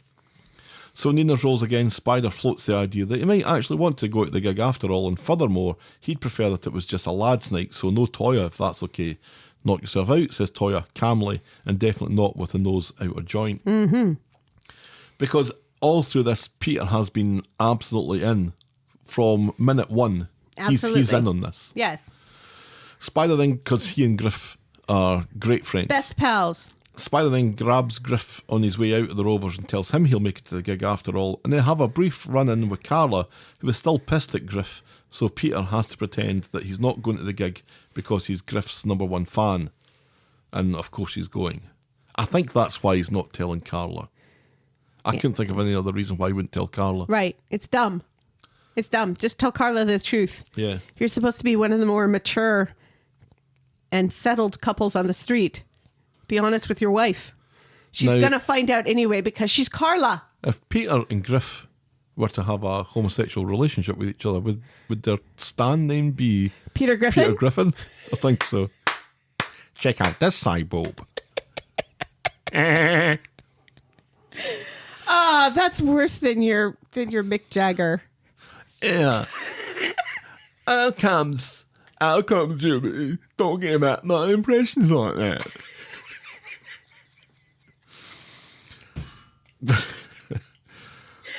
On Friday, Spider and Peter are chit-chatting about, was the Cleveland Brown that I did a good impression of? Don't do it. I don't feel like I can Don't do that. No. You're not allowed to do Cleveland Brown. Not anymore. No. On Friday, Peter Griffin is good. On- Well, I mean, not good, but on Friday, Spider and at Peter... least you've been to Rhode Island, so you understand that accent quite well. Spider and Peter are chit-chatting about gigs, and it transpires that Peter still hasn't told Carla that he's going, and I'm still not entirely convinced that this is a decent reason not to tell her, and she thinks that he's working.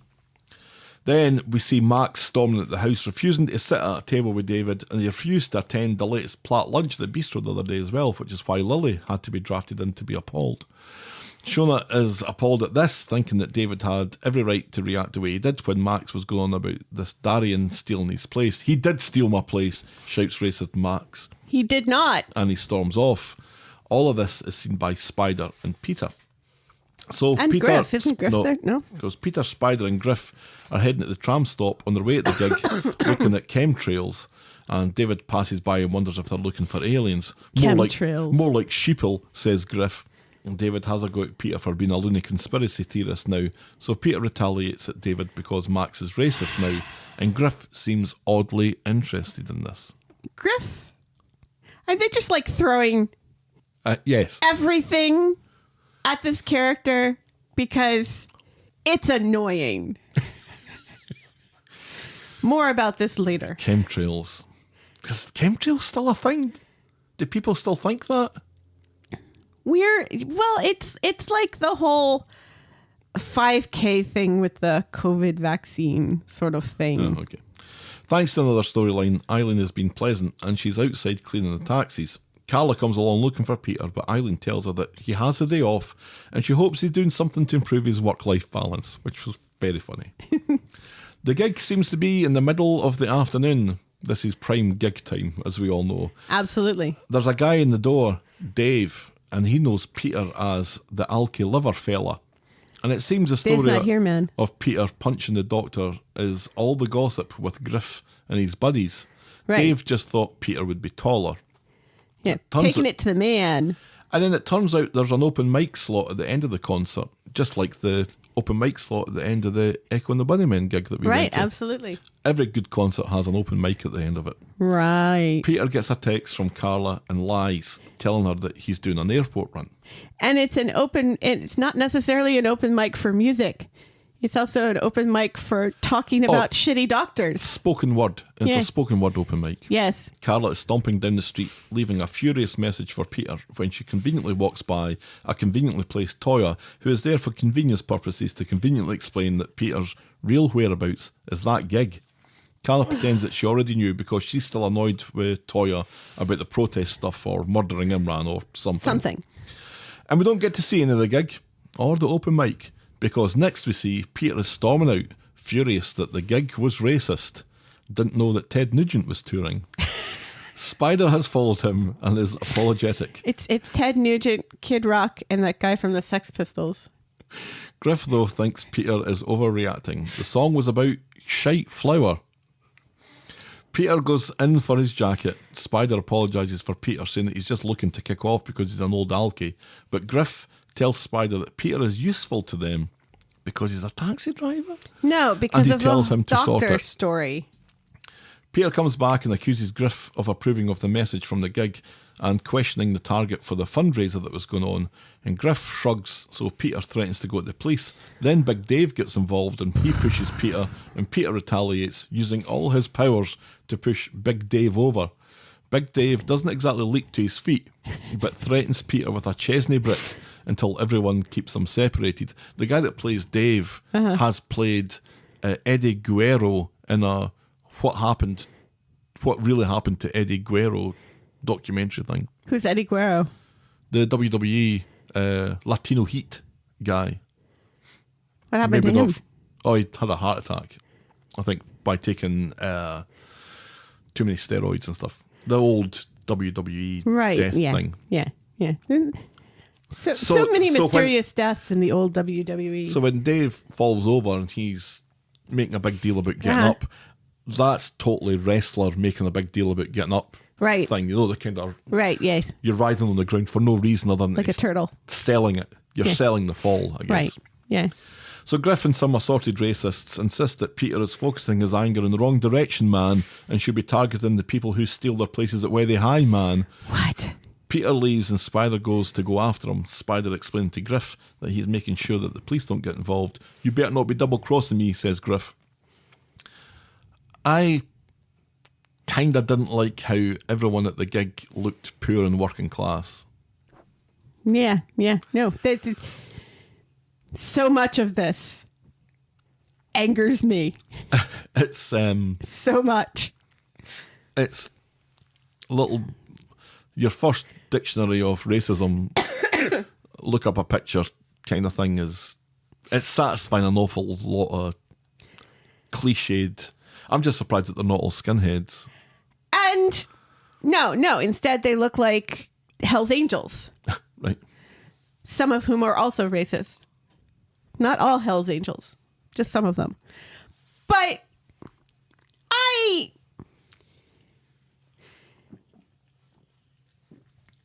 Griff has been introduced to us as an environmentalist protester. Eco-warrior.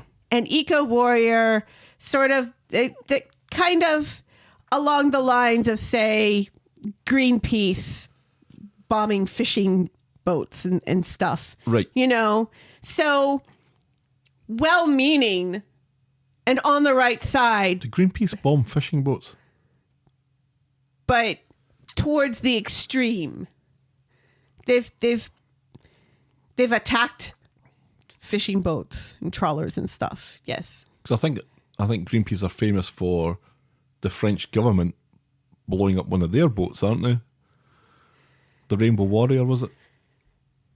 Regardless, when you think of kind of the more extreme eco-warriors, you kind of think Greenpeace. And maybe, well, people don't really like PETA anymore because they kill more animals than they save. But regardless, you know, an extreme eco-warrior. Extreme eco-warriors throw soup at Van Gogh's and glue themselves to walls. They're not really known for their racism. No. That's not really what they're about. They're not conspiracy theorists worried about chemtrails. When you're writing a show and you've got a character who's concerned about climate change to the point of going to extremes, and then you also make that person a conspiracy theorist who believes in chemtrails, you're really doing a disservice to people fighting against climate change and desperately trying to get people to take climate change seriously. Right. Yeah, it's and it's really, really a bad look for the show. They're trying to paint them as someone who is separated from society as much as possible for every possible reason as possible, not just the one thing that they want him to be, which is, I guess, a racist extremist. Right, but he's also an eco-warrior. But in painting him as a racist extremist, they're also trying to separate him from other aspects of, in inverted commas, normal society. So any chance they get to paint him as being an other, they're taking. Right. They're throwing everything onto this character, and that's not a great look. No. At all. I don't mind that there's this seemingly racist group who may be involved in other storylines and are interacting with characters we know on the street, because it's kind of been our complaint and a lot of other people's complaints about the racism storylines is that they always make it really safe by not including people that we know and love on the street. It's characters who don't have a name, essentially, who are drafted in to be racist for a couple of episodes and then leave. So to have this group and to have it complicated because Peter has a relationship with Griff, although, you know, it's very nice that Peter is like, racism's bad. Yeah. But we have Spider also, whose job is to infiltrate this group. Mm-hmm. And who, in the process of doing his job and infiltrating this group, is going to be painting himself to other characters on the street as possibly a horrible racist and not an eco-warrior. Right. Which is what we know Spider to be. Yeah. Which, you know, doesn't really jive with his undercover cop thing, but we've already talked about that to death. So you're right that it seems really extreme and really underclass and really male, this group. There was one lady. Yeah. One lady who's kind of in the background. Yeah, she's very background. Didn't have any lines. Right. Yeah. So you are also painting a specific group of people as being of this ilk and not and ignoring the fact that oftentimes groups like this are underwritten by wealthy people of this ilk, you know, for their things that get to hide behind the less wealthy people who do bad things like break into Nancy Pelosi's house and attack her husband with a hammer. You know, so so there are aspects of this that I think can be quite interesting. It's just doing it with a character like Griff, who they're throwing everything at, kind of paints the environmental activists in real life with a very broad and unseemly brush and makes it seem like climate change is just like chemtrails as being a conspiracy for the weak-minded. I kind of think that this group, as it's been portrayed, feels more like something I would expect or hope to see in a story that was set in the 80s or 90s, where, you know, like I said, they're all male. Well, they're mostly male, poor, working class, who are having a gig in what looks like an abandoned building that is covered with graffiti in a shitty part of town. Right. I'm not complaining that we're addressing this, and if we're addressing it, I hope that we're doing it properly, and I hope we're giving it a little bit more attention than the nameless characters who come in and leave when they've taught Craig a lesson, or when James has been able to be to stand up for himself or whatever. I expect that this to be something a bit more deeply set than that. And but what I think is a bit more interesting than having this horrible group of horrible people in a horrible part of town is the more insidious way that a more middle-class racism manages to permeate society, and the effect that that has on it, like newspaper barons and people who are able to divide a country more than a little group of kind of looking bikers are able to do. I think there's a bigger story there that I think as a society we're more at that point now than we are at the group that are running about with the National Front tattoos and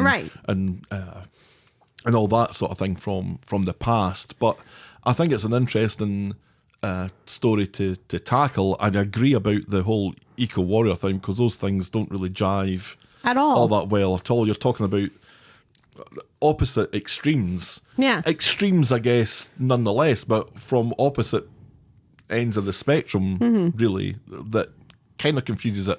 But maybe one is being used to mask the other, and that might come out yet. Right. But even if that is the case, even if it does, the show has planted the seed that, you know, that climate change isn't real, whether they wanted to or not. I mean, I do remember, was it last year that they briefly talked about something that, like, all of the soaps got together where they were going to talk about climate change in the same week. And in Coronation Street, it was 5 minutes looking at a newspaper. I don't know. With a story from Hollyoaks or something. But it's just... Spider and Peter are at the tram station. Peter talking about doing a few hours on the taxis to dilute his lie. And then Toya comes along, surprised to see them back so soon. And when Spider tries to play it down, Peter wastes no time explaining how the gig was racism aid. As he leaves, Toya warns him that Carla knows where he was. And when Peter is gone, Spider explains that Peter actually got it wrong. It was more a case of some of Griff's mates were a bit dodgy and the sound system was shite. He didn't hear anything that was racist. Then Peter, who doesn't work at the factory, drops into the factory and comes clean, saying that he knew Carla wouldn't approve. Then he tells her that what the gig was really like and how Griff is bad news. I seem to remember telling you this weeks ago, says Carla on behalf of the audience. And Peter agrees to back off the activism thing. Then Peter and Carla drop into the bistro and they run into Toya there. And during a conversation where Toya and Carla are bitchy to each other, Peter reveals that the gig really was totally racist and there was nothing wrong with the sound system, contrary to Spider's description. Peter offers to send her the band's CD or a link to their music. Or a link to the music, however, so she can check them out for herself.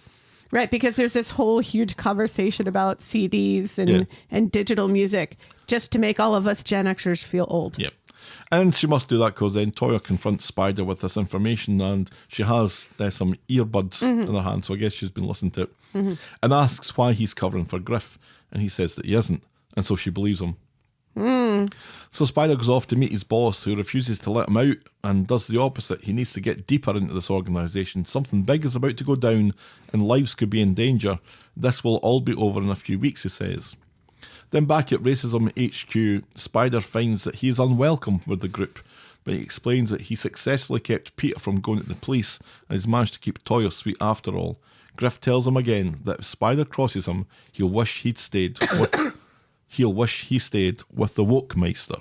And that's how we end this week's episodes. You're supposed to be the Woke Meister, Mr. Eco Warrior.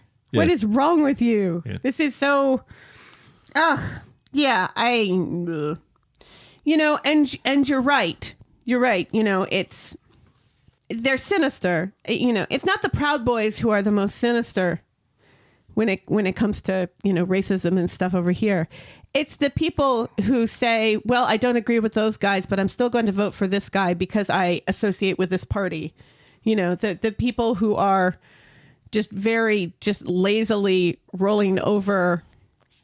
Right. You know, and just turning a blind eye to these things and just doing things because they've always done it this way. Right. Sort of thing. And I think it would be a bit more of an interesting story if we got some of those point of views, perhaps from people who live on the street, who don't sit in Nina's roles and explain the differences between refugees and immigrants to Kirk. Yeah, and as I'm saying all that, I'm thinking, well, maybe baby steps. Maybe we need to do this right for once, or do it better. I don't know if it is. It seems like it's a longer burning storyline than has been dealt with previously. Yes, but every time we're really hopeful and say, oh, seems like a really good storyline. I hope they do it well and they take their time. They either take their time and don't do it well, or do it well and it's over in a second. Right. And and it's 2022. I think the time for baby steps is like 10 years ago. Yeah, which is kind of what I was saying. Yeah. And I'm agreeing with you. Oh, well, I feel like we've kind of talked about this one enough. Yes. So I'm going to quickly jump and say that was the week that was Coronation Street. Okay. And ask you what your moment of the week was. Well, if I'm honest, and I know you won't agree with me, my moment of the week was Paul and Dee Dee's dance party. Oh, no. Just like last week, or the week before, my moment of the week was Paul versus the vending machine. So, I know you're not going to agree with me with that, but personally, I have to say that was my moment of the week. Okay, so on behalf of the show then, what was your moment of the week? I think it's just the Eileen stuff. I just loved the Eileen. Eileen being pleasant, I think, was my moment of the week. Yes, but which particular part of that? Well, maybe the moment of the week was a little bit that gave us a bit from Coronation Street from yesteryear, which we've always been a fan of, which was Eileen and Gail shouting at each other in the middle of the street as her pleasant spell evaporates. Or is it Gail bumping into Eileen in the first place while speaking Italian and making her drop those pumpkins? That'll do. That'll do. That is our moment of the week. Moment of the week. Yes, more storylines like that, please. Yeah. Delightful storylines. Your boring moment of the week. Oh, God. Is it Griff talking about chemtrails? Or is it Stephen explaining to Max how you can't be friends with your exes? Is it creepy Christian Esther? No, because that sort of furthers that storyline, doesn't it? Is it Dee Dee transferring money to Daniel? Oh yeah, that money back and forth was pretty boring. Yeah. Yeah, let's go with that. Okay. Boring moment of the week. We don't need to see you transferring money. We know what happens. No. Well, I think that about wraps that up for another week then. Yes.